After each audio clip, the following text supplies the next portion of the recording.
Hey y'all, it's Jenni Procopi from chronicbabe.com, and this is another AWAP Wednesday. If you haven't been with us before, AWAP stands for As Well As Possible, and in all things Chronic Babe, that is my wish for you, that you are as well as possible every day, that you kick ass in spite of being sick, and I know you can do it. So it's a beautiful fall day in Chicago. It might be our last day with weather in the 60s, so I had to get outside and take a walk around, and I thought what a great chance to shoot a video outside. I'm sure you can hear the birds chirping and see the leaves blowing by, and I just thought before it gets really cold, let's enjoy a moment outside together.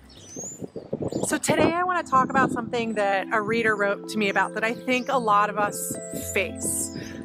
Essentially, her question was, how do I take care of myself?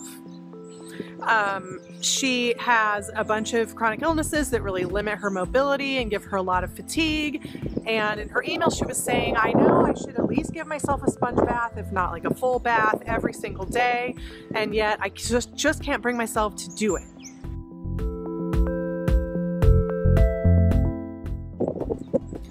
So the first thing I want to say is I totally know what it's like to not want to take care of yourself. Maybe some people watching this video won't know, but I think a lot of us do understand what it's like to know that we should take a few extra steps to care for ourselves and then not taking those steps and really not quite knowing why, but just not doing it. This is something I experience in my own life and something that I know a lot of us experience. So I'm going to hazard a guess at a couple reasons why this might happen for us. I think one of the primary causes of this kind of behavior, like where we're not taking care of ourselves, we're choosing not to take care of ourselves, doing something as simple as bathing, I think a lot of that comes from depression. And it's really common for those of us with chronic illness to have depression. This is a very understandable situation. The thing about depression is it keeps us from taking good care of ourselves. And once we can get into a rhythm of taking care of ourselves, a lot of times it helps with the depression. So you can see where there's a vicious circle here. I like to turn that circle the other way and help ourselves. So that's one reason why I think we struggle.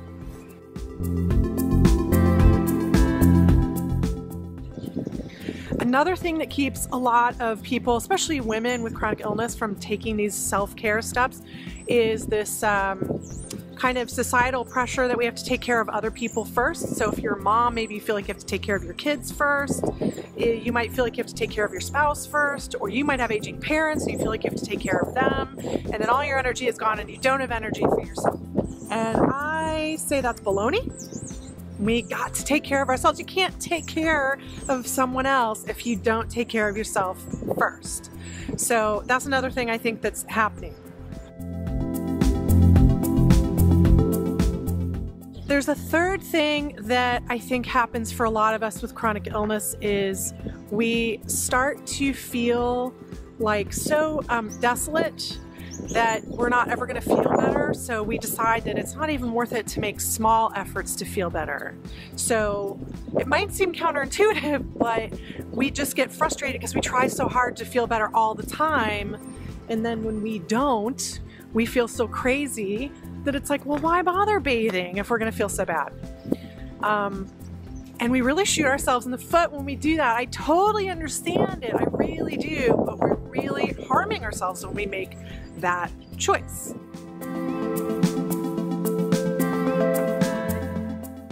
So for our dear fellow chronic babe who wrote in with this question about how do I get myself to bathe every day when I know I should and I just can't seem to get the energy to do it, and I think she means also like mental energy, not just physical energy. I find that the sacred practices that I've talked about in a previous video, and I'll link to it down here, I think that is a really big help. It is really about identifying the things that you must do every day to take care of yourself and then freaking doing them because they are sacred. So I want to take us back to that sacred practices idea, that these are the things that are essential to keep us well and keep us going.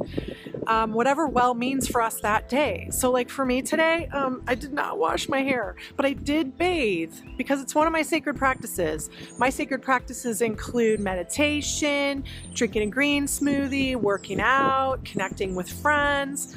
I've done all those things already today, and it's like 1:30, so I'm feeling pretty good. I think when we create that foundational practice, it becomes a habit, it becomes a routine, and then we feel weird if we don't do it. So the key is to kickstart that habit. And the way we can kickstart the habit is me going, do it! No, the way that we kickstart that habit is to really get quiet with ourselves and identify what those sacred practices are.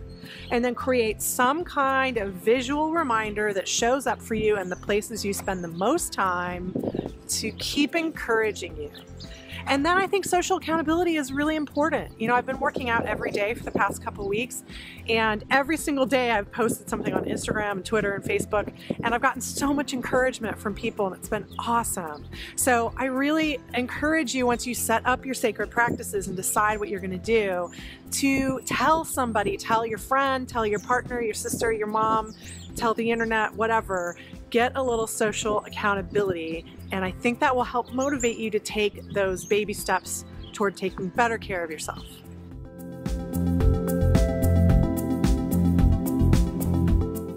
It's been great talking to you. I hope you find this helpful.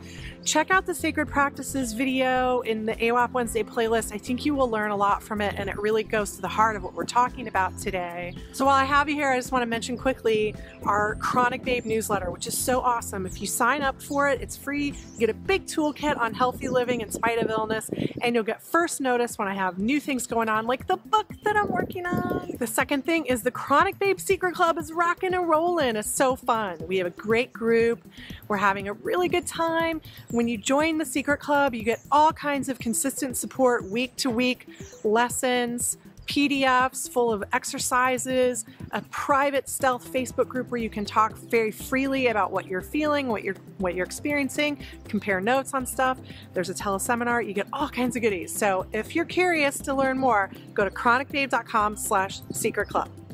Okay, I'm gonna go run some errands on this beautiful day. I hope that wherever you are, that you're able to appreciate something beautiful about nature today.